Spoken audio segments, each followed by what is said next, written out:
A man who until his impeachment last year served as the Deputy President of the Republic of Kenya. But since then, he's gone on an onslaught against his former boss, President William Ruto, and some of the Kenya Kwanza policies. We want to gauge his mind on the current political landscape, and his vision for Kenya in terms of his political future and whatnot. So much to talk about. Rigathi Gachagua, once again, thank you so much for your time and welcoming us to your abode. Thank you, Rogers. Once more, welcome. And I take this opportunity to thank KTN for granting me this interview to talk to the people of Kenya.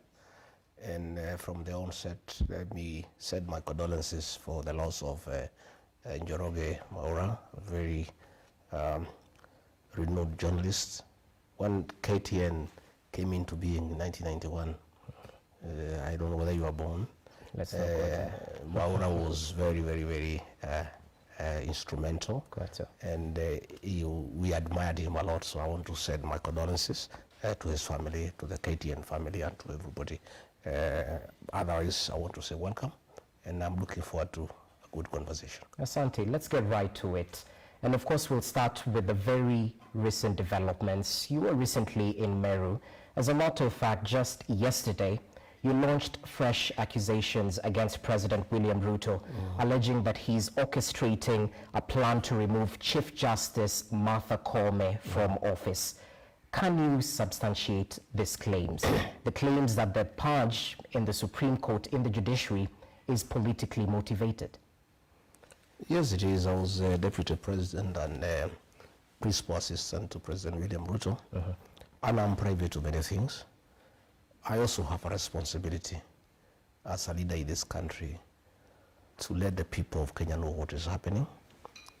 President William Ruto schemed a long time ago to remove Justice Martha Koome as Chief Justice and President of the Supreme Court because of refusing to be compromised. And he shared this with you? He shared with me, and many times he even quarreled me that a daughter from the mountain is being problematic, and accused me of being unable to manage Martha Koome to do things the way the president wants. And I told him it's not possible.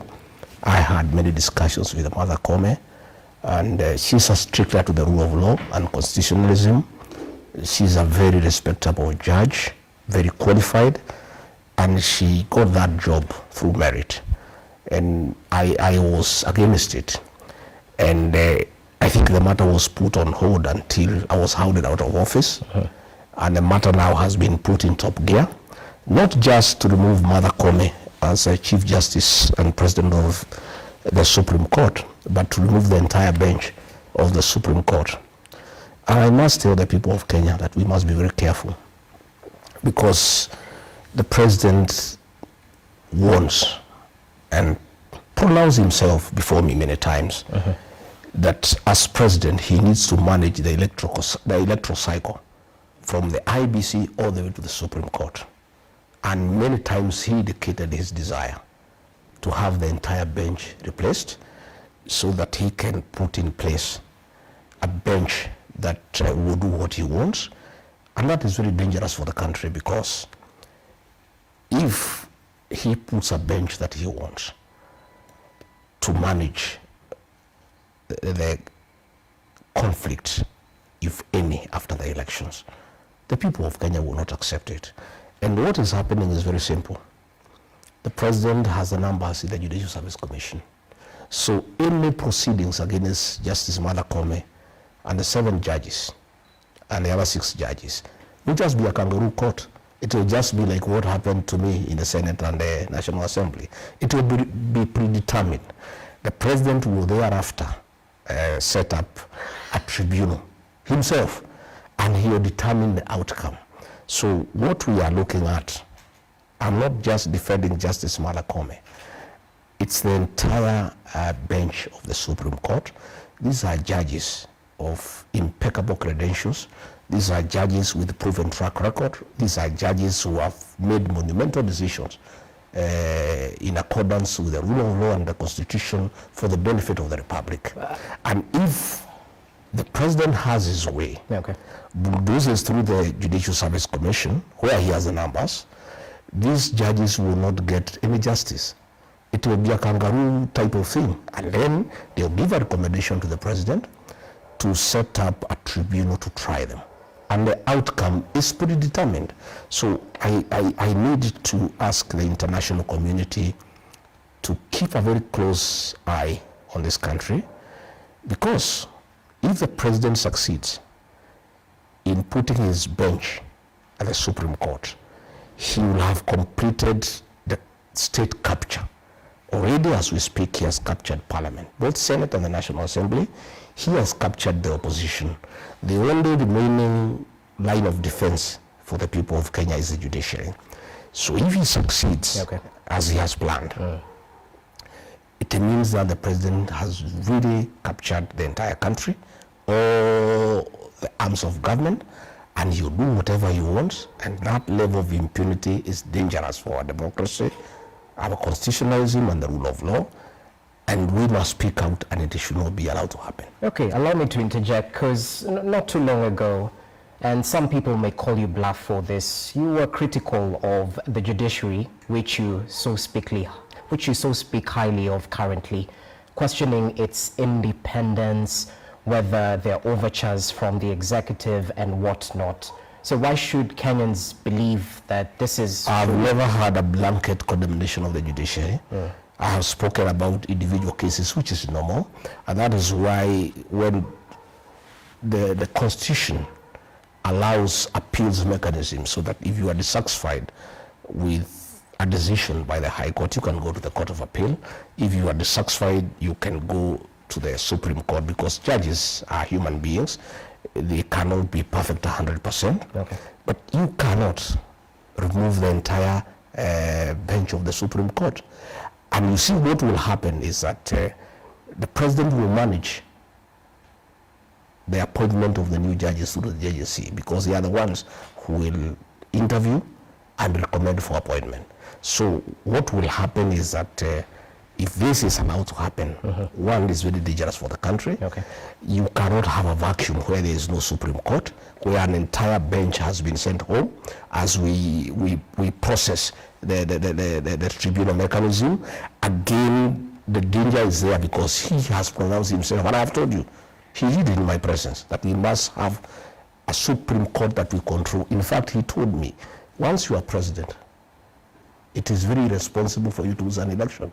You must control the election from IBC all the way to the Supreme Court. And the president is determined, and I know him. And this was a private conversation. But I must tell the people of Kenya, because in fact, initially I thought it was a joke. I never imagined that any president anywhere in the world would ever want to disband an entire bench of the Supreme Court. I mean, it would cause, one, a vacuum that is unacceptable, a constitutional crisis, that a country can stay without a Supreme Court for a certain time. And it's a very dangerous thing, and we must not allow it to happen. Then tell me this, Bwana Rigathi, if I can call you that. Allow me to quote you verbatim, because while in Meru, you said this: "We are telling you, if you dare plan to chase Martha Koome, stay in Nairobi and do not step in Meru again." That's just a quote from your statements, and to some people this is a threat. This is incitement of the many people against the head of state. It is not a threat, it's not incitement. It's just a statement of fact. Many times I have offered free advice to the president. And when I was in office, I told him not to touch the mountain. I told him not to interfere with the mountain politics. I told him not to attempt to divide Mount Kenya East and West. He disregarded me, called me primitive, called me retrogressive, called me tribal, called me all manner of names. Today, it has come to pass, he has lost the mountain completely. He is struggling on the tails of Honorable Raila Odinga to sustain his government, to keep it in power. All I was doing when I was in Meru, I was not in any way threatening the president. I was just telling him a statement of fact. 90% of the people of Meru are through with him. The remaining 10%, if he goes ahead to remove Martha Koome as Chief Justice and President of the Supreme Court, he will lose the other 10%. So I was telling him, there is no need for you to come to Meru anymore because people, they will not be hostile, they'll be cold and indifferent. So what happens if other leaders actually tell you, Rigathi Gachagua, you can't step in our region? I'm not saying I didn't, I just gave him advice. I said, I did not even say he shouldn't. I said, if you remove Mother Kome. Yeah. You know, I'm not saying he has not removed her. I said, Mr. President, you are planning with your deputy, the Mr. Yesa, because they are working together. And Mr. Yesa has been given the responsibility to make sure Mother Kome is out of the job. And in fact, the meeting that was held, and I've come to get the content, is that the president argues that Mount Kenya East cannot have the presidency and head of judiciary at the same time. Okay. Because Mr. Yesa is in the presidency and Mother Kome is in the judiciary, the president has told Mr. Yesa, if Mother Kome is not removed so that we can take this seat to another region, you will have to go yourself. So you must make sure that Mother Kome is out. In fact, that is a responsibility has been given. All these things that are going on, the petitions, the JSC, it is Mr. Yesa who is coordinating to save his job, because the president is clear that you cannot have the presidency in Mount Kenya East and also have the president of the Supreme Court and the Chief Justice in the same area. And now I was saying, I am not threatening the president. I cannot threaten. I just told him the truth. I'm a truthful man. I was in Meru. Mr. President, you have hatched a scheme with your deputy to remove Mother Kome as Chief Justice. If you succeed, and he can succeed because he was able to remove a deputy president who is elected by 7.2 million Kenyans. So the one for Chief Justice is even much easier. Once you do that, your relationship with the people of Meru is irreparably damaged. And there is no need for you even to come to Meru because you get a very hostile reception. As we speak, the situation in that Mount Kenya East is already very bad for him. The other day he sent messages of condolence to a funeral in Embu. And the people said, we want to hear nothing about it. He has not been to Meru. Meru is worse than Embu for him. If he succeeds now in removing Mother Kome, the people of Meru will even be more wild. They will be more hostile. And I was saying, Mr. President, because you don't listen. Okay. I tried to advise you, you did not listen to me. Now you are struggling. You are begging Raila Odinga to save you, to hold your government together. You are going home unless Raila holds your hand. And even if he does, I don't think he'll help you. If you go ahead with this scheme with your Mr. Yesa and succeed in removing Mother Kome, if you dare come to Meru, you will have a reception that is very cold, that is very indifferent, and it's not good. And why I was saying that, why do I say that, Rogers? The institution of the presidency is very important for this country, and is a symbol of national unity. And the president should be able to go everywhere in the country and get good reception. When people start refusing to listen to condolence messages from our president, it really demeans the institution of the presidency. I would one day want to be president. I would want that institution to be held in high esteem. So it is also my duty as a citizen. It is civic duty. Where I find the institution of the presidency will be demeaned by acts of the president, to advise him to think twice of removing Justice Mother Kome. Again, I also want to advise him, please stop disbanding the Supreme Court. It is not good for the country. It will create problems. People will have serious doubts about the 2027 general elections, because if you put a bench that you have crafted, we already start going to the elections with a lot of doubts. And once people don't believe a process will be fair, we start on bad footing, and that is not good for the country. So let me ask you this, and perhaps just to quote the words of the current Deputy President, Professor Kithure Kindiki, who you're referring to as Mr. Yesa, perhaps reflecting on the headlines on The Standard. He said this in response to your statements in Meru. He questioned Who defends the judges who may be innocent but do not have ethnic godfathers? Perhaps hinting that, you know, the judiciary is apolitical. Politicians shouldn't perhaps interfere with the runnings of this independent arm. Mr. Yesa cannot have a different opinion. He is an employee of President William Ruto. President William Ruto wants to remove Martha Koome and the other 6 judges from the Supreme Court. So his work is to defend, but automatically. But the question... But I'm asking, he is trying to say that my defense of Martha Koome is ethnic. I want to ask Mr. Yesa, when I said that the Director General of the National Intelligence Service is incompetent, members of the Somali community came out with fury to defend him. I never heard Mr. Yesa say that that is ethnicity. When ODM members threatened to remove Speaker Moses Wetangula, members of the Luhya Nation from Western Kenya came out in numbers to defend Moses Wetangula. I never heard Mr. Yesa say anything. But when the people of Mount Kenya see that there is a problem here, and one of our own is being victimized, then he says it's ethnicity. Yet himself is one of us. But two wrongs don't make a right. But I'm saying, that's what all communities do. The Somali community have defended their own. The Luhya people have defended their own.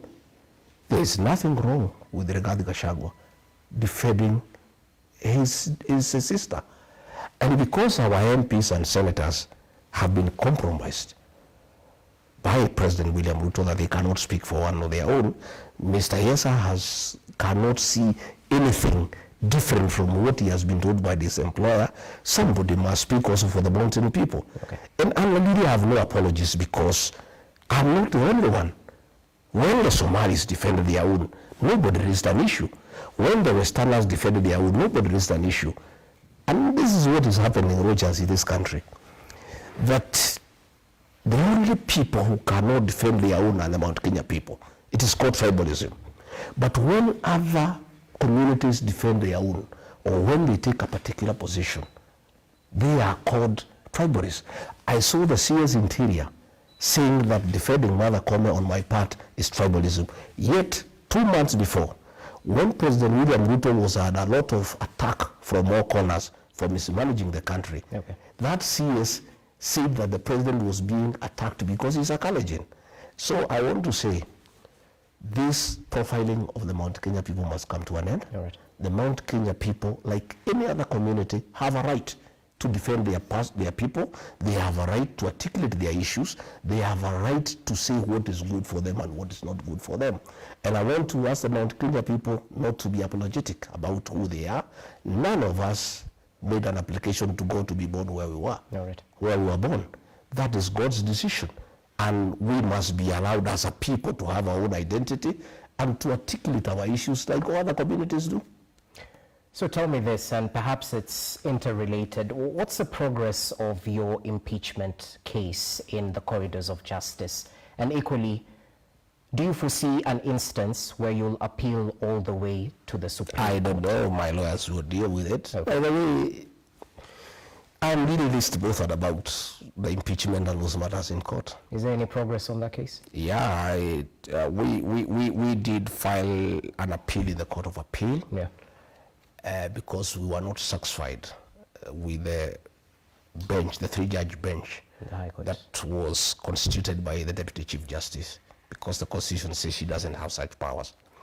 But the judges ruled that they should go ahead, and we did appeal to the Court of Appeal. Today the matter was in court, and the Court of Appeal listened to our arguments and gave an order staying the proceedings before the High Court until the matter is heard.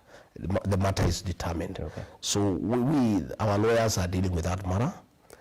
That's our lawyers. I am myself on another assignment, a very important assignment of crafting a new political strategy and joining the other people of Kenya to work out a mechanism of how to get this country back on track, how to make sure that we bring in a new government that will observe the rule of law, a government that will not abduct and kill our children, a government that will not make corruption the official government policy, a government that will listen to the people and that will not just be doing things with impunity. That, to me, is my focus. Whether I am cleared of the impeachment tag or not, it's neither here nor there. So what do you tell those people who smell a rat in your defense of Chief Justice Martha Koome, that perhaps you're foreseeing such a scenario where the Supreme Court, this very same judges, might be dispensing of your case? I don't think Martha Koome sat in the High Court where I don't think I got justice. She didn't sit there. Okay. It's other judges who sat there. And I don't know whether the matter will ever get to the Supreme Court or not. But I've told you that matter to me is a very small matter. Okay. And it does not inform my thinking. All right. And I am just concerned about this country, that it is irresponsible to allow the president to disband the Supreme Court. It's not good for the country. It will create a constitutional crisis. Again, it will make Kenyans lose faith in the entire electoral process. Because if the president succeeds and disbands the Supreme Court and installs his own judges in the Supreme Court, then this country is going down to the dogs. All right. The level of impunity will be in acceptable levels, and the president will have succeeded to capture the entire Kenyan state. He has captured the parliament as it is. He has captured the opposition. Now, if he captures the judiciary, okay, we are done. All right, yeah. Let's shift focus to other matters, because just today, the broad-based partners, President William Ruto and Raila Odinga, had a presser, a conference, a meetup at State House in Mombasa. And we definitely saw the dalliance between these two leaders. In Kenya, we've seen this statement manifesting that there are no permanent friends or enemies in politics, only interests align. Are you open to working with Raila Odinga, the broad-based partner of President William Ruto? I am open to working with anybody who means well for this country. And I want to take this opportunity to tell the supporters of Raila Odinga from Nyanza that they should not fight the mountain people, because we are not their enemies at all. We have a problem with President William Ruto. We have no problem with Raila Odinga and ODM. I saw after Raila Odinga lost the AUC elections, some people from Rift Valley, supporters of the president, and some supporters of Raila Odinga trying to blame the mountain people for the loss by the very simple fact some 6-7 women in Karatina Market had celebrated the loss. First and foremost, the Mount Kenya people did not have a vote at the AUC. In fact, our only participation in that election as people of Mount Kenya is that the man we made president had a vote. And if he did vote for Raila Odinga, as he says, okay, then the people of Mount Kenya supported the candidature of Raila Odinga. We have no problem with Raila Odinga. I've had a lot of consultations with the people from the mountain. In fact, I have done almost 400 meetings in the last 4 months. And we'll get to that. And the people of that area have asked me to look for friends.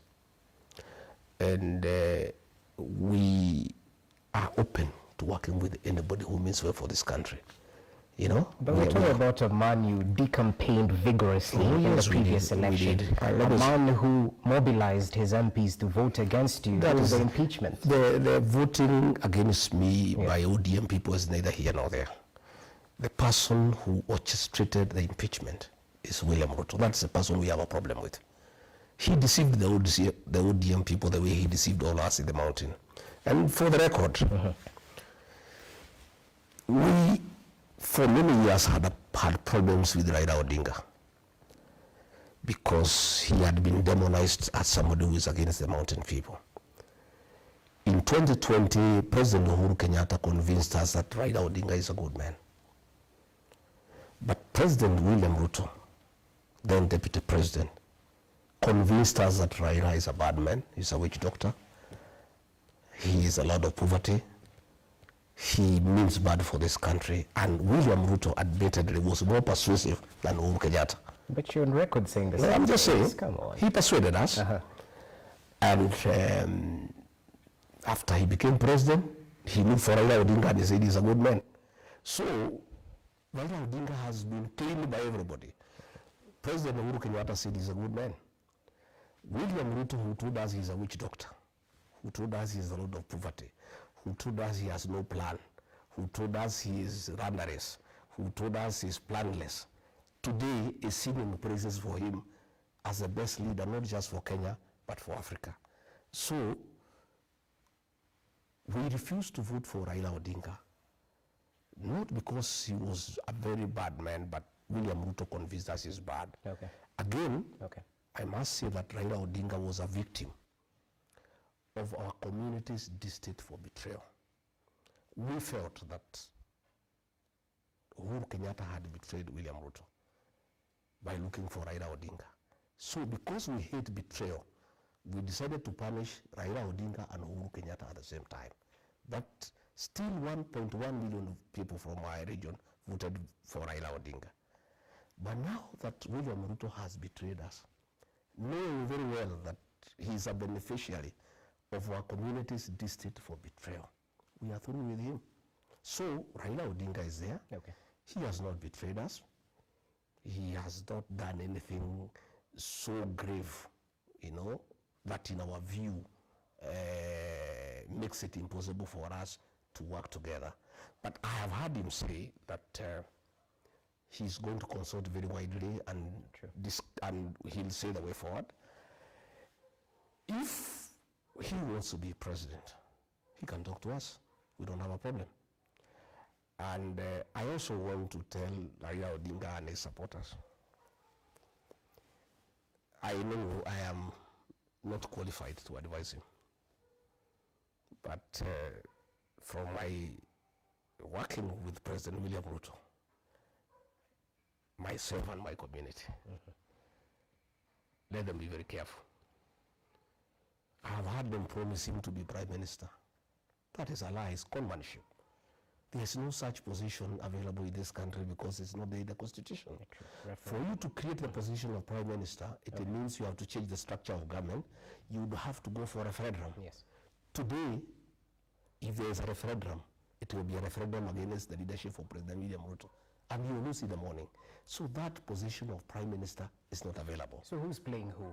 No, William Ruto is playing Raila Odinga. Let me tell you. There is no such position. So it's just a con. Number two, I think to be fair to Raila Odinga, I think he has risen above that position of Prime Minister. The man has wanted to be president 5 times. He now wanted to be the chairman of the African Union Commission. I think taking him back to the position of Prime Minister is a bit demeaning. In my view, the former Prime Minister has 2 options, in my view. I cannot advise him. I cannot pretend I have the capacity to advise him.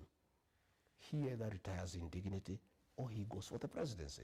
Because there's no way you can ask for the presidency for 5 times and then you demean yourself, you want to become a Prime Minister. No. I think that will be very, it will be very, very demeaning. But again, finally, I want to ask my brother, President William Ruto. Now that you say this man is a witch doctor, he's the Lord of poverty, he is the real problem of this country, you have changed your mind, you are saying he is the best for Africa, he means well for this country. Why don't you, if you are genuine, consider to do 1 term and endorse him to be president in the next election? If you're really genuine that this man is so good, this man can sort out this country, if really that is from the bottom of your hand, of your heart, since you have done 5 years, you are going to do 5 years and you have not done very well, why don't you consider to allow this man to be president? So what I would like to say is that in my discussions with people, we have, by the way, I must tell you in those discussions, if you want me to tell you. And we'll get to that. We'll get there. But I'm saying we are not opposed. to working with Raila Odinga. You're willing to support? Already we are working with Kalonzo Musyoka. Okay. We are working with Eugene Wamalwa. We are working with Fred Matiang'i. We are working with Eugene Wamalwa. We are working with all like-minded Kenyans. If Raila Odinga does not make a decision to destroy his legacy and support President William Ruto, and decides to join the rest of Kenyans in trying to liberate our country and get it back in the right footing, and calls upon us for a discussion on the possibility of working together in whatever formation. You're open to that? We are open to that discussion. Okay. We are not selfish people. Okay. By the way, myself and my community are on record having supported somebody else. William Ruto, he's not one of us. Today he's calling us tribalists, despite the fact that we supported him, knowing very well he's not one of us. Okay. And because we are not tribal, we supported him, and he became president, we also are amiable and ready, if need be, to support another person, maybe it Raila Odinga, maybe it Kalonzo, maybe Wamalwa. We can support anybody, and whoever we decide to support. And take it from me today, and you'll ask me 2 years from now, whoever we decide to support, we have two options. We can have our own candidate from the mountain, and we are good. If we decide for whatever reason that it's better to support somebody else, whoever we decide to support, that will be the next president of the Republic of Kenya. Okay, time will tell. You said you're open to working with like-minded individuals. Yes. Yeah. Have you had a meeting with former President Uhuru Kenyatta? Did you bury the hatchet? Because there's some who still point fingers at you, blaming you for the push and pull after the current Kenya Kwanza administration came to office, that perhaps the raid at his farm might have been orchestrated by Rigathi Gachagua. Have you had a meeting with the former head of state ever since you were impeached? You know, Uhuru Kenyatta is my elder brother. I was his PA, and he's our leader as a community. Okay. It is inappropriate for me to discuss him in public because I'm a junior elder in the community, he's a senior elder, and discussions of elders in our community is a preserve of that community. We're just asking if you met him. Come on. You're What a truthful man. What I'm saying Yeah. is that Uhuru Kenyatta is our brother, our son, and our leader. And he's retired, and we respect his status and his retirement. But when we need advice from him as a community, it's always available. So let me rephrase the question. What do you tell those who see former President Uhuru Kenyatta's hand in the appointment of Uhuru's men, as they're commonly referred to? Some of the CSs we saw recently appointed, Mutahi Kagwe, Lee Kinyanjui. There's no problem whether Uhuru had a hand or no hand. It, to me, is irrelevant. And he's a Kenyan. If he proposes some people to be appointed and they are appointed, so be it. What is important for us, especially for the mountain, is that those appointments amounted to nothing, because they were meant to pacify the region that is very unhappy with the President William Ruto for deceiving them, for mismanaging the economy, and for destroying leaders in the region. And immediately they were appointed, there was a saying among our people, that even if you revive Mwai Kibaki, Jomo Kenyatta, and Dedan Kimathi, nothing would change. So we are really not bothered. Let them go and work. They have been given a job to do. Let them go and do the job that they were given to do. We wish them well. If they can make a change and people of Kenya are better off than they were before they were appointed, we appreciate. They are our sons. Right. And we don't have a problem with that. Okay. Yeah. Why the delay in forming your political party? Because going by your own timelines, we were supposed to have that launch early this year. It was pushed, and now we expect that launch in May. Are you having challenges in registering? No challenges at all. Yeah. I had, when I left office, the people of my region felt that we needed to consult on the way forward, because as a community we felt very bad. The community felt totally misused by President William Ruto. They felt deceived, and we needed to consult extensively. And as their leader, they asked me to do that consultation. And I did a lot of consultation, the whole of November, the whole of December. I had hoped that I would have completed the consultations, but I hadn't by the end of December. Very many people still wanted to come and see me. You have seen even in the whole of January and February, they have been coming. Again, when we started the consultations, I had thought it would be a Mount Kenya affair, but I had not appreciated the interest my leadership had created in the country. And many other Kenyans from all other regions also wanted to consult with me, and therefore we had to extend our negotiations. But be as it may, our political party is ready, and for strategic reasons, I did not want to unveil it before.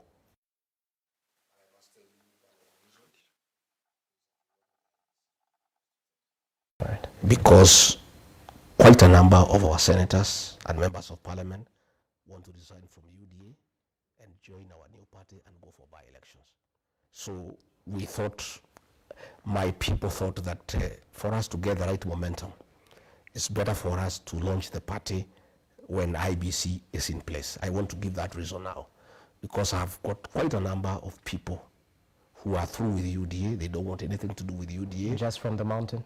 Especially from the mountain, because the whole mountain has moved from UDA. By the way, UDA now is a shell. UDA was Rigathi at the mountain. Without Rigathi at the mountain, there's no UDA. There's no party there. And our members, our supporters, in fact, if you mention UDA, and you have found even the MPs who move around with the president, they don't talk about UDA. Even the president, they don't mention him on the ground. So we decided that we want to wait for the IBC to be constituted. Then we launch our party so that we pick up with the momentum. We'll have several by-elections. We have today, as of today, 139 MCAs who want to resign from UDA and go for by-elections. We have. So you're going to force a by-election? We are going to have a little. Simply what you're saying. We are going to force a little general election after IBC is constituted, because our people do not want to live a lie. The mountain people, my brother Rogers, are honest people. They are people of integrity, and they don't know how to pretend. When they are through with something, they are through. And when they want to move on, they want to move on. So we have senators, we have members of parliament, we have MCAs who cannot pretend that they are in UDA. And are they the and they will repeat what Raila did in 1994. And I admire Raila Odinga because I remember 1994. He left Ford Kenya and went to NDP, and he resigned and he was re-elected. And since that time, his career has been very rosy. Even I'm encouraging my MCAs, MPs and senators, the ones who make that very brave decision, because that is very courageous. To leave a seat you have been elected, you resign and go back to the people. It's very courageous. But I want to assure them, the way I'm listening to our people, any leader who makes that decision will be re-elected without a doubt, with very serious majority. Number two, they will be heroes of our people. And their politics will be rosy for decades and decades to come. So that is one of the reasons why we have delayed. But I want to say our party is ready. Okay. And I want to correct, I have seen a lot of people trying to say that our party is for the region, for Mount Kenya. It isn't, it's a national party. By the way, I have a lot of people who are interested in joining our party. And the mountain will have a home in that party. But it's a national party for everybody. But that will be the home of the mountain. Just like ODM is a serious party, but is the home of the Nyanza people. Ford Kenya is a serious national party, but it's also the home of people from Bungoma and Trans Nzoia. You know, Wiper is a national party, but it's also the home of the people of Ukambani. Okay. That's the way politics move, because politics are local. And our interim national chairman is from Kajiado County. Our interim national organizing secretary is from Machakos. Our interim deputy party leader is from Kakamega. Our interim assistant national treasurer is from Kuria in Migori. Ours is a serious national party. I'm the party leader. Okay. It's a serious national party, Yeah. but it's the home of the mountain, and that brings in serious numbers, which is good for the party. Because the mountain, you know, we have 6-7 million voters, so it's good for the party to have a base that is strong as part of the national movement. But we are very serious movement. We are very serious following in Kajiado, in Narok, in Samburu, Okay. in Kakamega, in Kisii. We are a serious national party. Then tell me this, have you thought of the implications on the taxpayer if you instigate a by-election? Isn't that a selfish move? It's not selfish at all. We just have to be honest. We don't want to pretend to belong where we don't feel comfortable. President William Ruto has hatched a plot to finish us as a people, to destroy our leaders, to destroy our businesses. We cannot pretend. The other day, he chased away our chairman of committees in the Senate and replaced them with ODM people. How do we then pretend? How does the senator of Nyandarua, who was a chairman of a committee, has been removed and replaced somebody from UDM, pretend that he loves UDA? So to hell with the taxpayers because of these leaders. There are many other things that money is being spent, and probably it is not a priority. Okay. So we are saying we need to fix our politics.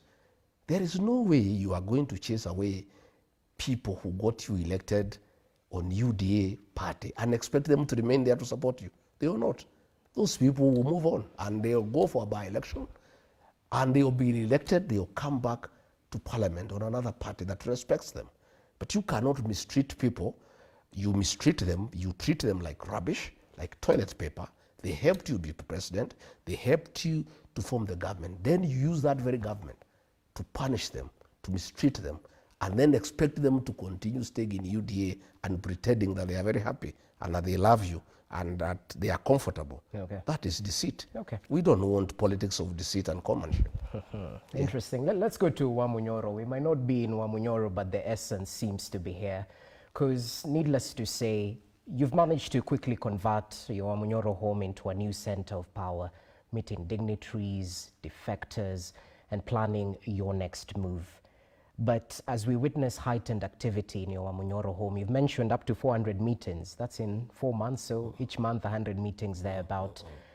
Your critics argue that you're slowly reintroducing the culture of kingmaker in Mount Kenya region, that you would go to the lengths of decampaigning Mount Kenya political leaders. And mind you, it's not based on how they've served the people in their constituencies, in their counties. It's simply based on their political affiliation. Well, to start with, there is no crime in being a kingmaker. Politics is about kingmaking. If Rigathi Gachagua and the mountain will be the kingmaker in the next election, so be it. There's nothing wrong. And by the way, we'll be king or kingmaker, either way. And there's nothing wrong about that.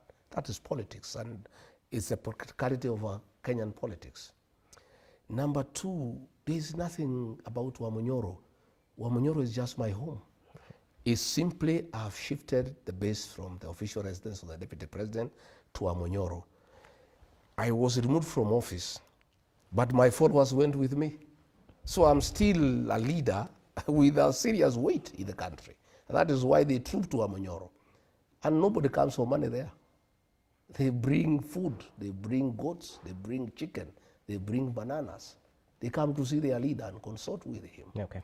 You know, William Ruto had cheated the MPs from Mount Kenya region that once I'm removed from office, in 2-3 weeks I'll be forgotten. I think he must be having a shock of his life because he didn't understand our people. He was not one of us. We elected him. At a certain point, he imagined he's the leader of the mountain. And I tried to talk to him. I thought, you are not the leader of the mountain. You are just a beneficiary of the mountain's people destined for betrayal. They just voted for you because they felt you had been betrayed. And because they hate betrayal, they voted for you and followed you. But you are not their leader. I'm their leader. And he couldn't take it. And he thought that he would get rid of me and life would just continue. But the entire mountain left with me and followed me to Amanyoro. That's why you find the places of beehive of activities. The meetings you see in social media are the few that we report. There are many other meetings. You know ourselves, we are descendants of the Mau Mau struggle. We are very secretive people.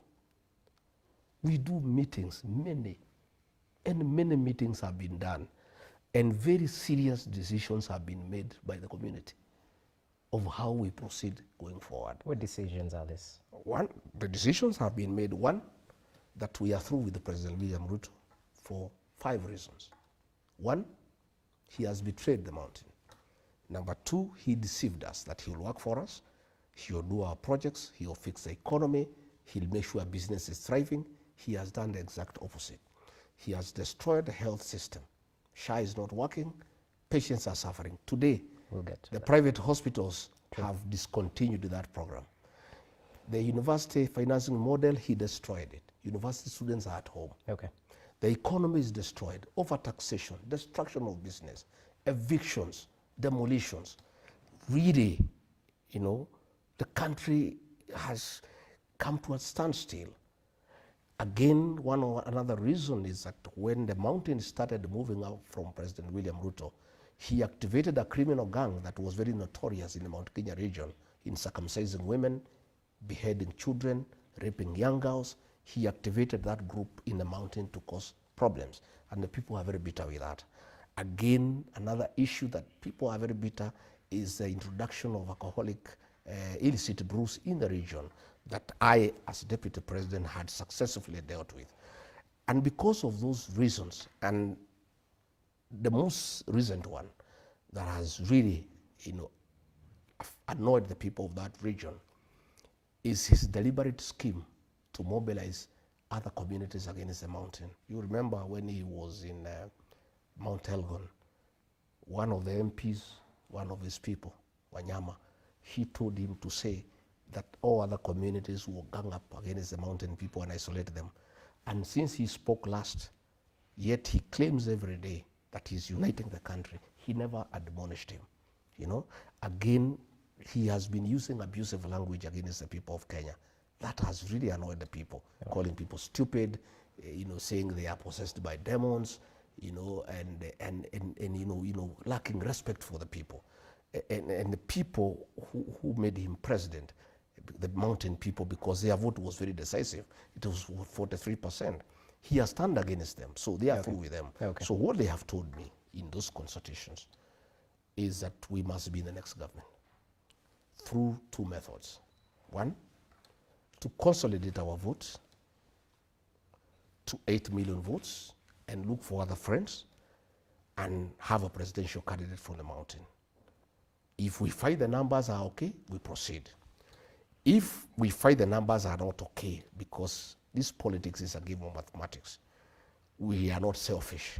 We are willing to work with other people, And Raila Odinga has been mentioned as a possible person we can work with. Kalonzo Musyoka has been mentioned. Eugene Wamalwa has been mentioned. Natebe has been mentioned. Even Matiang'i has been mentioned. And we are looking at all those options. And they have mandated me as their leader to continue engaging with everybody and come up with a formula, where the mountain people will be in government through their political party. This time, President William Ruto deceived me, and I joined him with my people without a political vehicle, and he shortchanged us, mistreated us, and he continues to do so. So we are going to have a political party with the mountain people and other Kenyans to engage everybody else. All right. And in fact, I was looking at it the other day with a few strategies from the region. And if we agree to support Kalonzo Musyoka, if we don't think we have the numbers, our first priority is that we are going to have a presidential candidate from the mountain, and we'll appeal to other Kenyans to support us. If we find it's not feasible, we'll support others. Kalonzo is an option. We looked at his numbers, our numbers and other numbers, and it's doable. Raila's is even more exciting, because Raila already has 6.8 million. We only beat him by 200,000 votes. If we agree to support him, we could. I told you it's a possibility. With the 6.8 plus our 6, I have looked at his voting pattern. He normally votes between 10 and 11 a.m. If we agree to support him, before he votes, he'll be president. That you can take to the bank. Okay. We are looking at the Mulembe Nation. Okay. Their numbers are huge. A presidential candidate from the Mulembe Nation, supported by the Mulembe Nation when they are united. And I told them, I addressed them through the FM station. I said, Mulembe Nation, please unite. If the Mulembe Nation united and they have a candidate and we from the mountain supported them, they'll be president by 12 o'clock. The same with Matiang'i. So those are the discussions. Yep. And I want to confirm to the people of Kenya that we, the mountain people, are not selfish. We are very selfless. We will do anything for this country. If we feel that we need to support somebody else so that this country can be saved from the recklessness that is there, we will do it. We are on record that we have supported another candidate from another area, William Ruto, in a very difficult election, and he became president. So can you support William Ruto again? Is that no, William Ruto, we cannot support him. Okay. We are done with him. And it's also not good for the country. Okay. I have to take you back because I asked you, why are you making sure that you will decampaign members of parliament, not based on their track record, but because of their allegiance, their political allegiance? I am not decampaigning anybody for whatever reason. The mountain people hate betrayal. Ask William Ruto, he's a beneficiary of the community's district for betrayal. But they are even more angry when they are betrayed by their own. The community has told me. It's not me, I don't have a problem. By the way, I'm a very forgiving man. I'm a very staunch Christian. My wife here is a pastor, and she talks to me about forgiveness all the time. And she doesn't allow me to have a bitterness. She makes sure that I'm always amiable and open to forgive anybody. Okay. All those people who were against me, I've forgiven them. But they were also against the community. They made sure the community is embarrassed. The community became the laughing stock of other communities. When other communities are rallying behind their own, them, for cheap money, they betray their own community. The community has an issue with them. It's not me. And if they come to me and persuade me that they'll work for the best interest of the community and the country, I am willing to take them along. So if your people tell you but they have to work a job with President William Ruto, but they have a job, the people have already told me they don't want. Okay. Already, I've consulted them and I asked them. I asked them, can I work with William Ruto? They said no. He has betrayed us. It's over. That's it. He cannot. We don't. You know, betrayal in my community is a taboo. It's an abomination. It is never forgiven. It is punished. And I can tell you, many people that I've talked to will come up will be on the queue at 3 a.m. not to vote for anybody, but to vote somebody out. So those MPs, let them go and talk to the people, not me. I have no problem against them. Let them go and convince the people who elected them that they'll work for their best interest, that they will not put their stomachs first, that they will not be used by William Ruto against the community. Because what is annoying the community is when the president has put people together in a meeting to abuse the community and call them tribalists and call them stupid and call them primitive. Members of parliament and senate from our area normally clap for him. Our people are very bitter because of that one.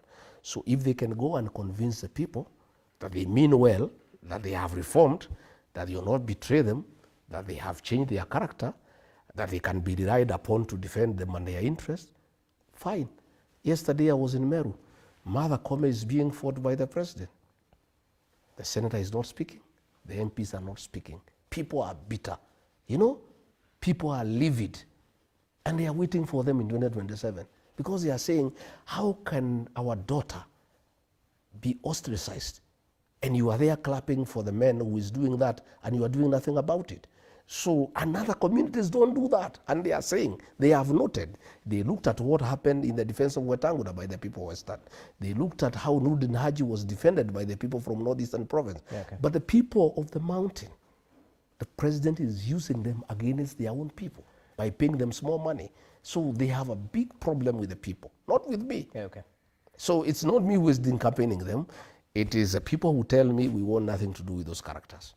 Who am I? Me, I'm a servant of the people. I listen to the people. Okay, well noted. So you seem to hint that perhaps a grand coalition like NAC in 2002 might be in the offing. How do you ensure all your interests are aligned? Because if you fool me once, shame on me. If you fool me twice, shame on you. That's why I'm developing a political. And I'm happy. In fact, this is God sent. I have 2 years. I have time to craft a very serious political party. And by the way, I do admire Raila Odinga and ODM. We may have had problems with Raila Odinga, but give it to him. He crafted a very serious political machine that has been there for 20 years. Again, the quality of leaders that are elected at the ODM is admirable. In fact, I will be going to ODM for benchmarking. I must talk to Raila Odinga. I must ask him, how did you craft this machine? How have you kept it going for 20 years? You know, ODM is admirable.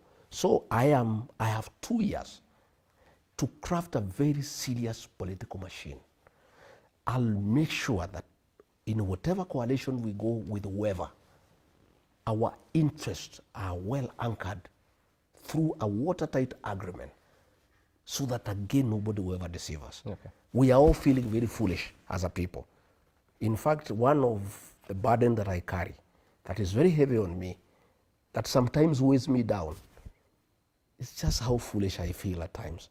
That I was deceived by RUTO because he was a Christian, he came with the Bible, I believed him. I never even asked we sign anything.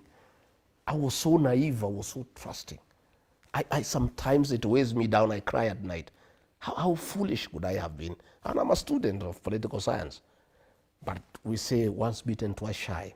This time we'll be careful. I have very serious elders who advise me. I have very serious former civil servants who advise me. I have professionals, I take advice because I made wrong decisions and I sank my people into shame. I sank my people into desperation. God giving me another chance. I will not repeat that mistake. It's a commitment that I've given to my people that I'll be very, very careful in whatever arrangement I get into. It must be watertight. I must have very proper professional advice by lawyers, by people who have been in politics. And that consultation is going on day and night. You know, I sleep past midnight every day. I consult and I'll continue consulting. And from next week now, I'm consulting other regions because we want to work with the people of Kenya. Forget about what people say that I'm tribal. You know, Rogers, eh? And don't say politics is local. Politics is local. Let me tell you. How do you go to organize your neighbor's house when yours is in disorder? You first organize your house, your wife, your children, you make sure you are talking the same language, then you go and visit the neighbor. But you cannot leave your house, your wife is sleeping in a different bedroom, your children are not talking to each other, then you are going to the neighbor to tell them how they should stay together as a family. So I needed first to put my house in order. That's what a clever politician does. And I have done that successfully. Now that I have completed the unity of my people, and by the way, the president tried to divide Mount Kenya East and West.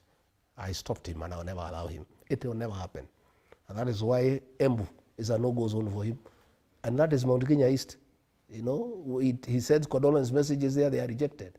And that is Mount Kenya East because the mountain people are clever and they know their strength is their unity. So now that I have more or less completed 98% uniting my people to speak the same language, to have a single political party that is strong, now we are reaching out to other Kenyans, like-minded Kenyans, so that we can work together. Do you think he will shake off that regional tag, that tribalist tag? I don't need to shake it because it's not a bad tag. It's an identity. I'm Kikuyu, so but I did not apply to be born a Kikuyu. I did not apply to be born a Kikuyu. There is no crime I've committed by being Kikuyu, and there is no crime I'll commit by loving my people. There is no crime I'll commit by asking our people that we be united, because that's what all other people are doing. But it is only bad when it's done by the mountaineers. But when the Western people come together, that is regional integration. But to those who question your ability to rise above regional politics, to lead a country from a national point of view, not a regional point of view, what do you tell them? Rogers, I want to ask you, when I called a press conference in Mombasa to divert the Gen Z when William Ruto and the government were killing them, those Gen Z, were they Kikuyu? They were the children of Kenya. That is nationalism. When I was deputy president, I made sure that people of northeastern Kenya, nobody died from hunger. I have been to Mandera, to Wajir, to Garissa, distributing food, making sure the people of those regions are secure. When I defend the payslip holders, you know the payslip holders, their payslips have been impeached by William Ruto. They are very helpless. Their purchasing power has been eroded, and that is why the economy is crumbling.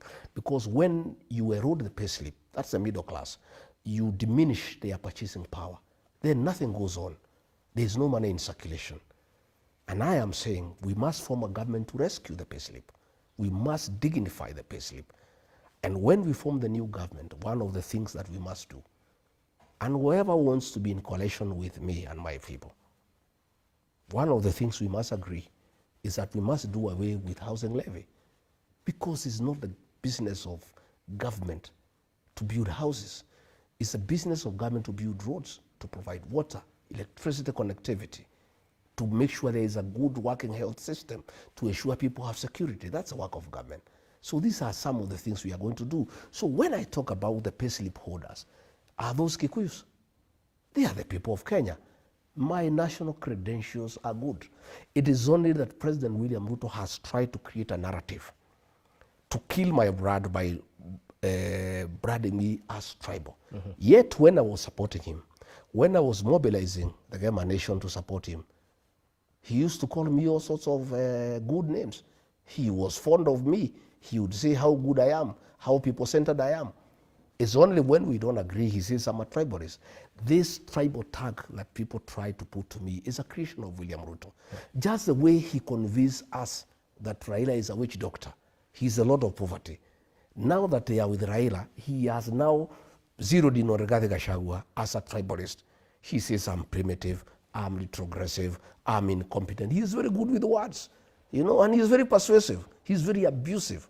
You remember the abuses he gave against William Ruto. Those are the same now abuses he is targeting me. Every election he must have a target. Last election, the object of hatred created by William Ruto was Raila Odinga. He's a witch doctor. He doesn't go to church. He is the Lord of poverty. He is clueless. He has no plan. Now, this coming election of 2027, the whole game plan is Rigathi Gachagua. He's a tribalist, huyu ni mtu wa shares, huyu ni nini. But people are also very intelligent. People are very intelligent, okay, and they know now what they can trust and what they cannot trust.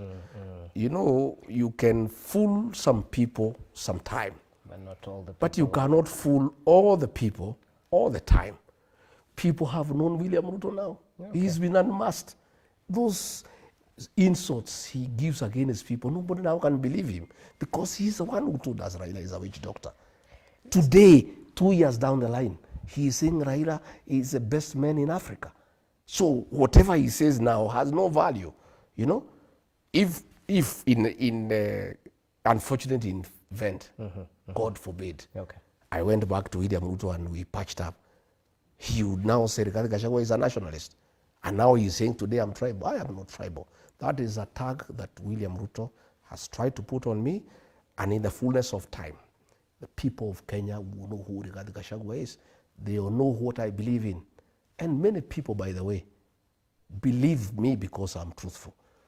In difficult circumstances, when this country was burning, when the president said Gen Zs are criminals, is Rigathi Gachagua who called a press conference and said, no, these are our children, they are our sons and daughters, and they should not be killed, they should not be abducted, they should be listened to.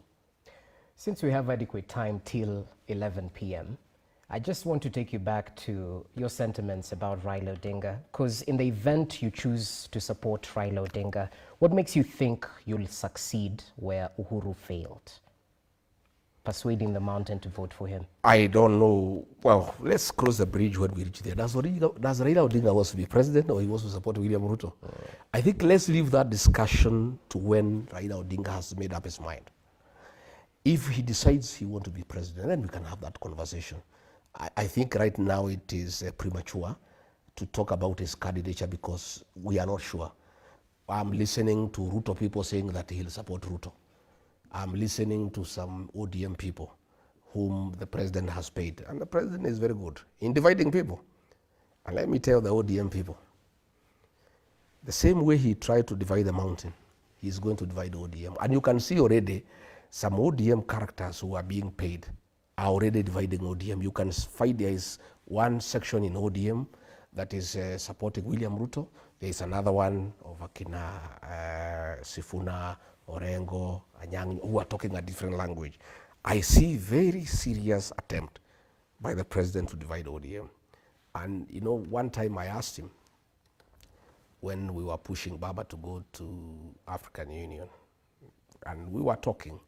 We were not good friends, but we were talking. We would have a conversation. And I asked him, this Raila thing you are pushing, what's the head game? He said, fine, we want this Mzee to go to AU so that I can take over his block. I said, how will you take it up? He said, let's do ODM, I'll finish it, I'll destroy it, I'll take it over. And once Baba is gone, I'll have a few days, I'll get the MPs, everybody rally them behind me. That's what he told me then. And I think if Baba went, to a certain extent, he would have succeeded in dividing ODM. I don't think that is possible now, because I think Raila Odinga has built ODM for 20 years. I don't think, even if he wants to work with William Ruto, he'll allow him to destroy ODM. I think he'll still want to have ODM as a strong party. And if he wants to have a coalition with William Ruto, he would have ODM as a distinct political entity. What I would not understand is at what he would be in that coalition, because Raila's dream has been to be president. And by his status, even age, experience, exposure, he's presidential. I don't know what other role he would play in a coalition with William Ruto, but that's his decision. Once he makes a decision what he wants, then we can have that discussion. But I think it's premature now to because we don't know. Because I hear a lot of Kaluma, Junet, those they are saying that they are backing William Ruto. So I think it's premature to discuss whether he can be supported or not, because he has not decided what he wants. Once he decides and he says he is a candidate, then we'll sit with Kalonzo, we'll sit with Wamalwa, we'll sit with Natebea, Matiang'i, myself and others, and we look at the whole scenario. And whatever suits Kenya, I want to, from my end, I'm very selfless. So is my community. Whatever suits Kenya, whatever formula that can work to restore this country, to bring back our country, to fix our economy, to fix our foreign relations. As we speak, we are in very bad state. And even, by the way, we had a very good candidate for the AU seat, Raila Odinga. But the president buggered it, by the way. You know, and I feel for Raila Odinga. And by the way, I wished him well. And honestly, from the bottom of my heart, I really wanted him to be the AUC chairman so that he can have a dignified exit. This is a man who has gone through hell. He has been in detention for 8 years. He almost lost his family. He's a man who has really struggled. He was championed the second liberation. He has fought for democracy. He was very instrumental in the 2010 constitution. I honestly, from the bottom of my heart, felt that if he became the AUC chair, it was a very dignified exit for a man who has given his life for this country. It didn't work because the government buggered it. By the way, Had President William Ruto kept off that campaign, Raila would have been elected. All right. The minute he made, people hate projects. Not just here in the country, but even in Africa and the world. Raila Odinga was perceived to be a William Ruto project to take him to the AU to sort out his political problems in Kenya. And therefore, many African presidents had a problem with that, from what we gather. They said, we don't want William Ruto to dump Raila in AU to sort out his problems at home. So many people had a problem with that. Again, they were also not able to study the geopolitics in a proper manner and see how to handle them. Then the way the president handled the DRC issue, he rubbed many people the wrong way. Again, I don't know who advised these people. There was no need to take a cheering squad to Addis Ababa. This election is a highly diplomatic maneuver, whispering to the ears of presidents, because it was very demeaning to African presidents to think that you can persuade them to vote for Raila Odinga by bringing a cheering squad, singing Bado Mapambano outside the hall. It was very demeaning to African presidents. So that was a diplomatic blunder. It was a diplomatic blunder. Okay. This guy who won came with only 4 people. Because these are presidents, these are people who make decisions based on many facts. You cannot persuade them by cheering, by bringing a crowd to sing around there and all that. And even many diplomats were very offended by Kenya, by the kind of show that they took there to Addis. So the way that thing was handled, they goofed in a very big way. Since you're talking about diplomacy, I have to reel you into the predicament that Kizza Besigye is facing. And not just that. Recently, we've seen the Rapid Support Forces sort of mince their words in terms of whether they're forming a parallel government in Kenya or whether they're simply here to seek unity for the betterment of their country. What do you make of the diplomatic I think in all fairness, President William Ruto has messed this country in the international eye. He's doing all the wrong things. We have a policy of non-interference with the affairs of other countries. We cannot allow rebels who have been slapped with international sanctions because of the genocide to meet in government facilities in Nairobi. You have heard Sudan now is threatening to stop our tea going to Sudan. And what is happening is that the president has put his personal and commercial interests ahead of the country's interests. That's the problem that we have. They are doing business with the RSF chief of gold that is being gotten from that area, brought to Nairobi and taken to Dubai. And you can substantiate Yes, I can. I have one time. And, diplomatically, the president cannot invite Hamed here because he was vice president. And he asked me to invite him on his behalf. And he called me and said, sign this letter, invite Hamed here because I want to have a discussion. When was this? Sometime 2023. Okay. And I did invite Hamed and welcomed him and delivered him to the president. There was nothing about Kenya. They were just discussing business, about gold, about such other things. You were in that meeting? No, I introduced him and then I was told to leave because it had nothing to do with Kenya. How do you know this then? No, I'm saying if it had anything to do with Kenya, I would have sat through the meeting. But I'm the one who, after they were through, I'm the one who took him to the airport and I inquired and they are doing business. So it is putting Kenya in a very bad light. Very, very bad light. And President William Ruto must accept that he will not be president forever. He cannot destroy this country and the way we are perceived by other nations. He must be a nationalist. He must rise above personal and commercial interests and put the country first. That group has been flagged by the international community and sanctions have been slapped against them for genocide and killing of children. But again, thinking about it, there's a saying that birds of the same feather flock together.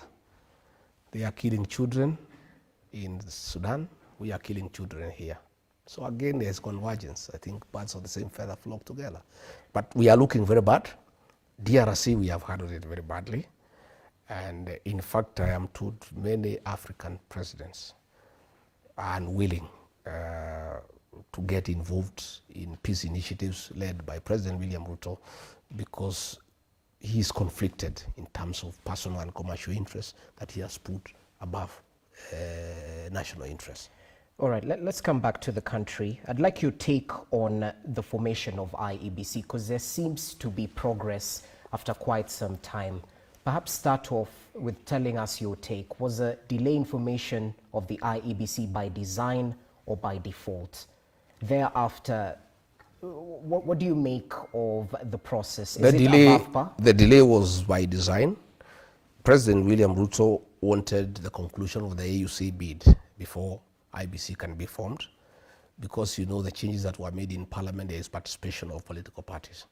He wanted to be certain that they are on the same side with the Raila Odinga so that they can agree on the formation of an IBC commissioners that are friendly.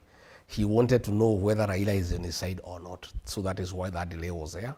And he's the one who was sponsoring those court cases to keep the delay going on. But I think after the international community raised the issues, he reluctantly allowed it to go on. I think now AUC has been, the AUC is concluded. I think even the discussions in Mombasa is trying to see whether he can be on the same side with Raila Odinga, so that probably if they are on the same side, they can agree on the commissioners that will be appointed. That's the way I see it. Okay. Just take you back to the matters of diplomacy. Now that the United States is withdrawing its funds because President Donald Trump seems to put America first, can we survive on our own? It's not easy. You know, those programs, especially on health, by USAID, were very, very, very important for our people. And those were serious funds that were coming into the country. It's a very serious gap. And you know, already we are struggling. You know, our economy is struggling even to fund, you know, to support our budget, you know, on the current and development expenditures.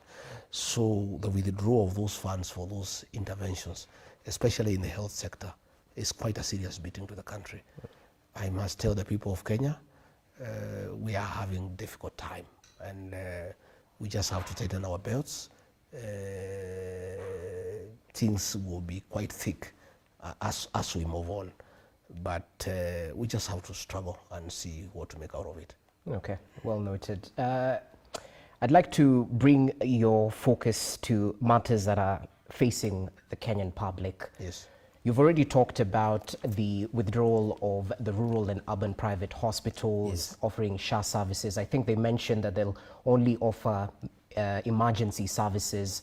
Apart from that, they're withdrawing services from SHA due to that figure, the NHIF arrears that haven't been paid till date. And it's not just that. There are a couple of issues still in the education sector.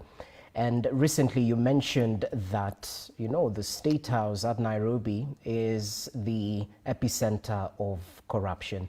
So talk to us about this in light of the challenges we're facing. What's the solution? We're not here to whine, we're here to provide solutions as well. Rogers, President William Ruto said that he is a PhD holder. And the rest of us who don't have PhD should not tell him anything. I had some discussion with some people yesterday on Saturday night in Meru. And they were wondering if this is where PhD has reached us as a country, whether there is any need for anybody to ever aspire to have a PhD. All systems are destroyed. The health system has collapsed. Today, the private hospitals have withdrawn from SHA, and they normally take care of 47% of the country. So where do those people who go to the mission hospitals go? And this SHA thing was rushed because of corruption. The whole genesis of this program and why it was pushed down the throats of the people of Kenya without proper and adequate preparation was because of conflict of interest. There is a system, a management system for the shift program that is costing 104 billion Kenya shillings. That is the gist. That is money that people are taking, people in government. More than 80% of that money will go to people's pockets. The NHIF had proposed that they only needed 700 million to upgrade their system, to manage the health system. Okay? So what has happened because of this corruption? There's a nation called Jayesh. He's the one who is behind this thing. He works with Adani on behalf of people in government. Because of that, the program was rushed without being thought through. There are people who are owed money by NHIF. Nobody talked to them. We just migrated to a new program without thinking through what it is. When we were campaigning, we had promised the people of Kenya that the ordinary Kenyans who are paying 500 shillings, we will take it to 300. What has happened is that nobody can afford the system, and the system itself is not working. So, a government that cannot have a working health system, I'm actually happy to be out of this government. I would be very embarrassed if I was deputy president. Today, I would be very embarrassed. When I meet old women and they ask me, you are the deputy president, we had a working health system before you took over. 2 years down the line, the system has collapsed. What are you? Who are you? I will be very embarrassed. In fact, sometimes I sleep here, I wake up at night, I'm happy I'm not deputy president. Because I would not know what to explain to the people. Okay. So, we are having a crisis of monumental proportions in terms of our health system. And I really feel for the people of Kenya. I don't know what will happen.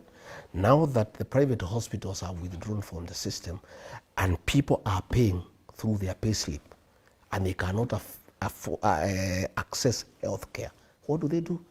I was talking to some policemen today as I came from Nyeri, and they saw me on the road and they said, Afandi, we support you. We are complaining even more than ordinary Kenyans. We cannot access health care. The teachers are complaining. You know, the teachers had a good medical system with some hospitals. And a decision was made to remove the insurance so that it's given to some hospitals owned by that Asian called Jayesh.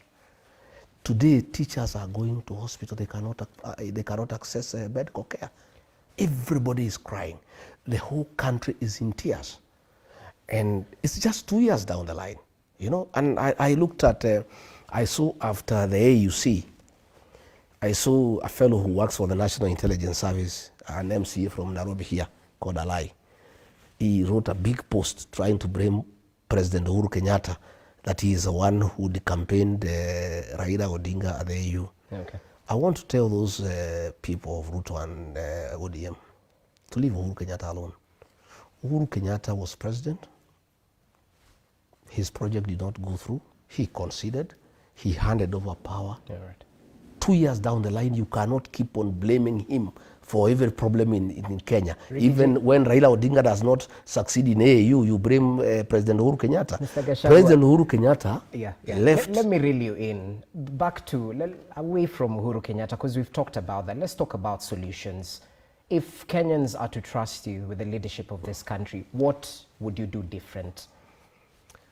First and foremost, Rogers, governance is about the people. The first thing you do if you want to govern well is to listen to the people and never assume them. Had we listened to the stakeholders in the health sector, we will not be in the hole we are in. The first thing we will do when we form government is to call the stakeholders and listen to them. And the people of Kenya, my brother, are very knowledgeable. We have an abundance of human resource in this country. People are extremely intelligent and very knowledgeable. But we have a government that listens to nobody. Nobody talked to people in the health sector. You need to talk to the doctors. You need to talk to the hospital owners. You need to talk to the paramedics. You need to talk to the nurses. You need to talk to the patients. You need to talk to the ordinary people. But I know that we could reform NHIF at a very small cost of less than 1 billion shillings and just improve on what was already working. You know, the Englishmen say, if it's working, don't fix it. Would have just taken NHIF the way it was. So that's what you'll do? Yeah, take NHIF from where it was, talk to everybody, talk to all the stakeholders, because they know they are the people in the medical world. Then they what know. would you do about the proliferation of funds through NHIF? Because this was an issue, not just... That is what we should have dealt with. Okay. You don't, if a leg has pus, you don't cut it away and throw it away and look for an artificial limb. You try to find why there is pus. So what we did is that we said because people are stealing from NHIF, we throw it out and bring a new system where you steal upfront. Because that is what is happening with SHA and SHIF. We are stealing upfront. 104 billion. That is stealing upfront.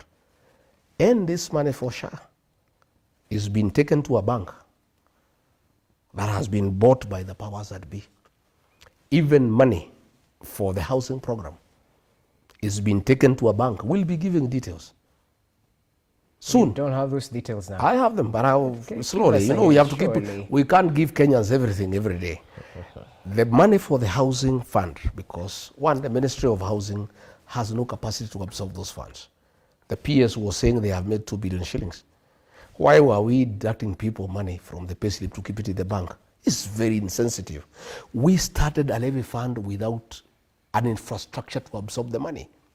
The Ministry of Housing, the State Department of Housing has no capacity to absorb those funds. And they cannot even let the National Housing Corporation, which has a proven track record of building houses, do it. This money, more than 100 billion that has been collected from workers and from payslip holders, there is a bank that the people in power bought. Which bank? There is a bank. There's a bank. Yes. There's a bank that the people in power bought. Which bank? And all that money has been put in that bank. Which bank is No, this? we'll ask what I'll do, because I want to do things the right way. Yeah. I'll get one of the members of parliament who works with me to ask a parliamentary question that must be answered. We would like to know where that money has been invested. Then you'll know that bank, and that bank was bought after we came into office. So it's about personal interest. Again, look at eCitizen, you know, Rogers. When we came into office, the president called a meeting, and he wanted to know why eCitizen was in private hands. And he was very furious. And the National Treasury was there, ICTA was there, the CS ICT was there with the PS, I was there, and he said there's no way we can collect funds from government people, from people wanting services from government and give it to a private people. That eCitizen should be owned by the National Treasury. And there were several meetings. Later on, that matter died. I was not called for any other meeting. Later on, I came to learn that people in government had actually acquired shares from eCitizen, and immediately the government went overdrive in making sure that all government services are onboarded on eCitizen. As we speak today, the private people who own eCitizens are people within government, and they are milking billions every day. That is why there was a big push, you know. It was done by another lawyer, it's called a deal, it's an Asian fellow. These are the guys who are doing all the deals in this country. He's the one who was able to blackmail the owners of the eCitizen and force them to cede certain shareholding to people in government. And he crafted it. What is happening now, why every government service was onboarded, is so that the new owners of eCitizen can make money. It's not for the country. Can you name them? It's not for the country. Can you name them? No, it's you now to do investigative journalism. Okay, I'm giving you the hints. Okay. I'm giving you the hints. Yeah. That from one, e-citizen is in private hands. And those are government people. And that is why the push for onboarding government services on e-citizen was done. And these are some of the problems that made me disagree with the president. Okay. Because this is pure corruption, it's pure theft. He called a meeting and said e-citizen cannot be in private hands. I only came to realize it was a strategy to get to know who owns e-citizen so that people can grab it. Well noted. In a minute or so, because we're pressed of time, now that you said Parliament is captured, there's an ongoing debate about majority, minority. Is this a circus from your point of view? It's a circus, doesn't matter. There is no distinction in majority and minority. They are one and the same thing. It doesn't matter. Ichungwa can exchange the seat with the Judet or the other way. It's still the same thing. They are birds of the same feather. Okay, yeah. That's one of the questions from our viewers. Yet another one. They say you're part and parcel of the government that a section of Kenyans are against. Looking at the issues Gen Z were fighting for, good governance, end of corruption, tribalism, and all that. Why would Kenyans trust you this time round, considering you misled them in 2022? Well, when I misled them, when I went to government, I realized what I believed in is not what I got. The person I believed is a good leader, I found is not the case. Okay.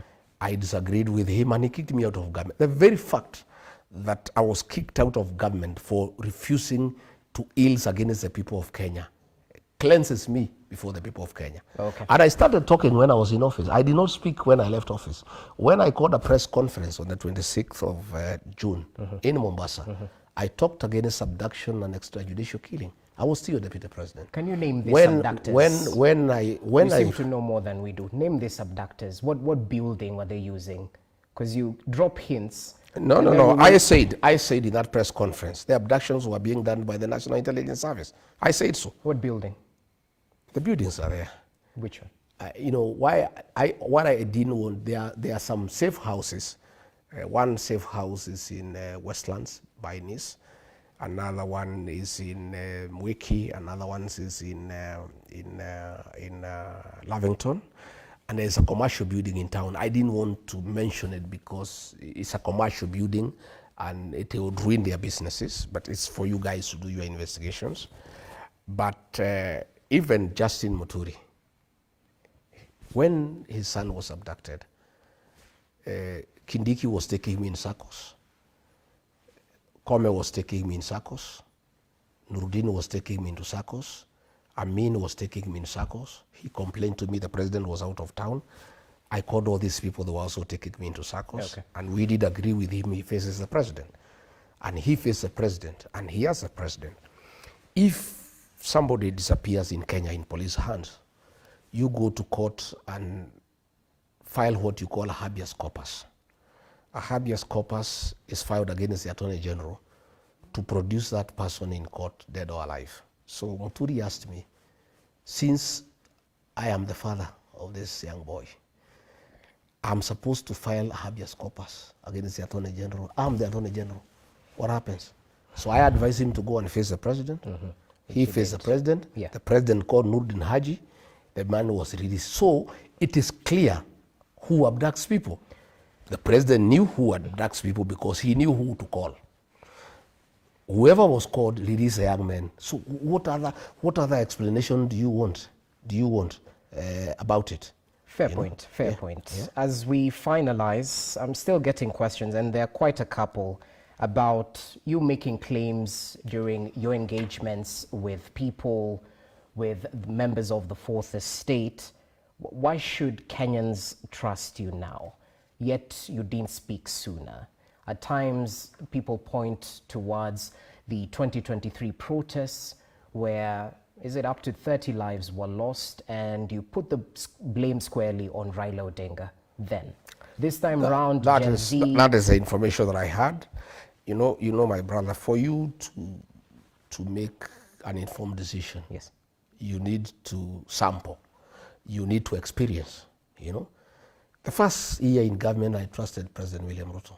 When he told me the housing program is a good thing, I believed him.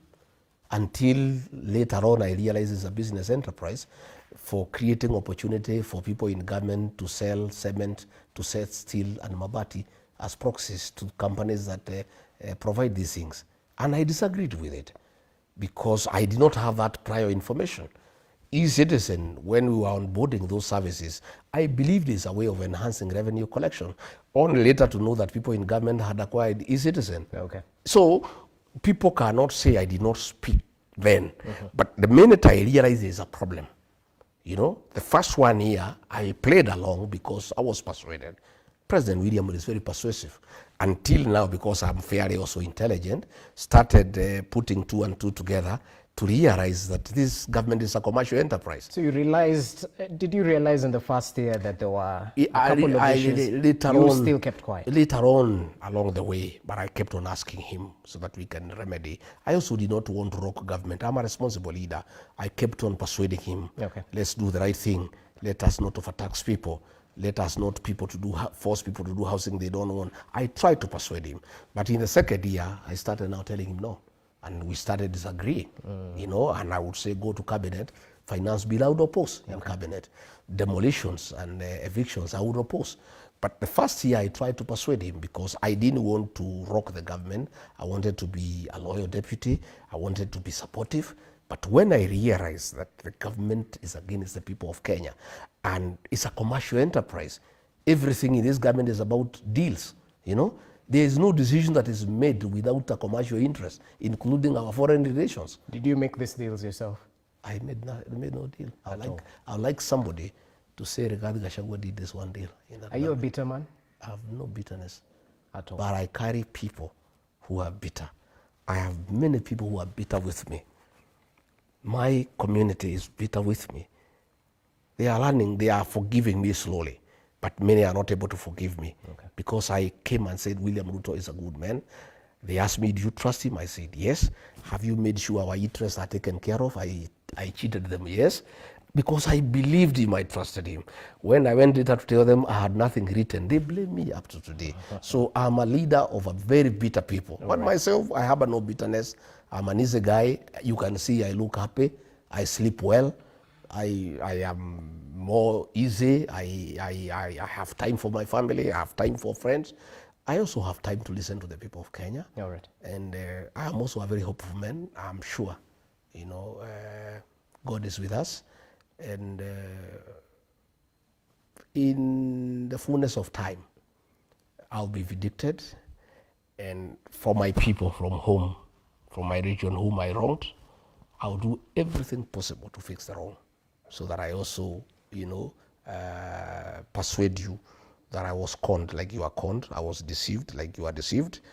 And I'll have the opportunity to right the wrongs that I did. Okay. I will be more careful.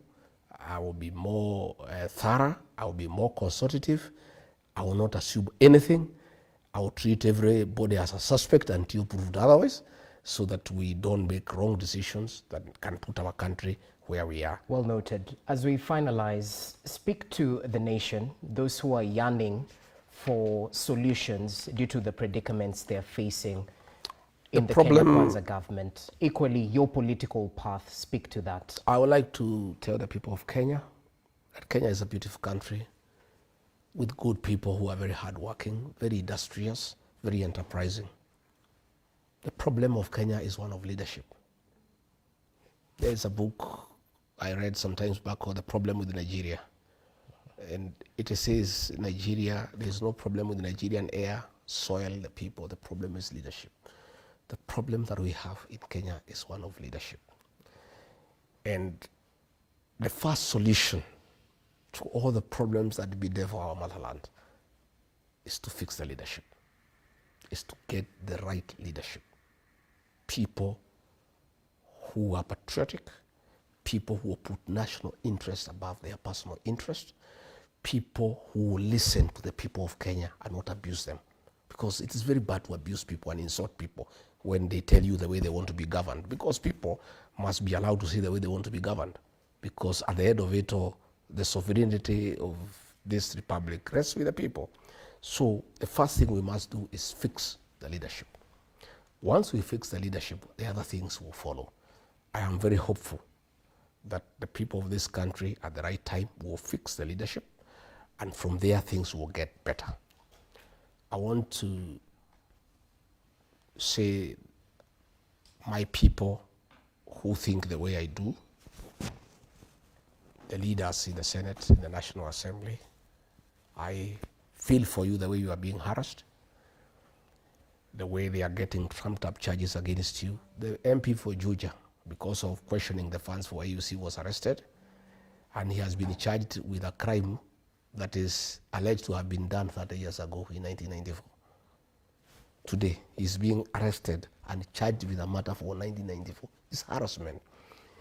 There is a scheme to plant bangi and arms on Senator Karongo Thangwa, so that they have tried to look for something to arrest him.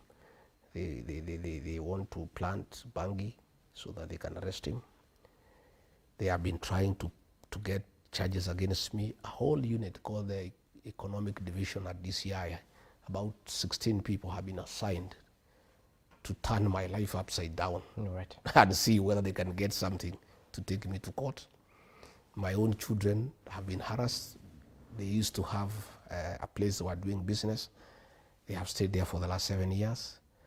The person who had listed them, the office was called and threatened that you must cancel the lease and throw them out. They were thrown out at night by policemen, and they came here crying. I said, it's okay. Your father has taken a certain decision. He's your father, so you must suffer the consequences. So I asked my children just to take it easy. These things will go. No situation is permanent. I must say that I'm embarrassed that President William Ruto had promised that he will never use the criminal justice system to settle political scores. He has even perfected it more than the fourth administration. You know, people are being harassed. Our friends are being followed everywhere. They are being threatened by KRA. They are being threatened by asset recovery. It's very unfortunate, but it's okay. There is nothing we can do. Time is healing, and time has a way of sorting out these things.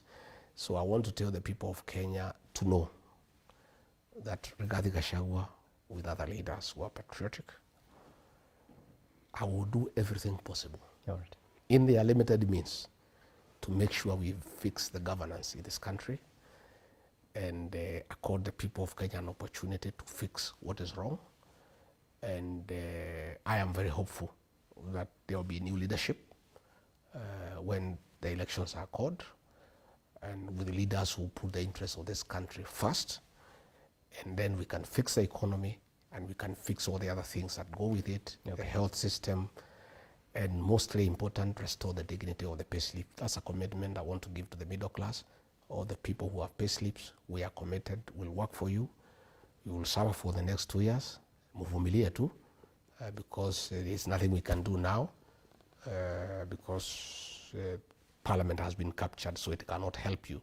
Opposition has been captured, it cannot help you. It's only the Kenyans who can help themselves. So I want to appeal to our young people, the Gen Zs and the millennials. You have a date with the destiny.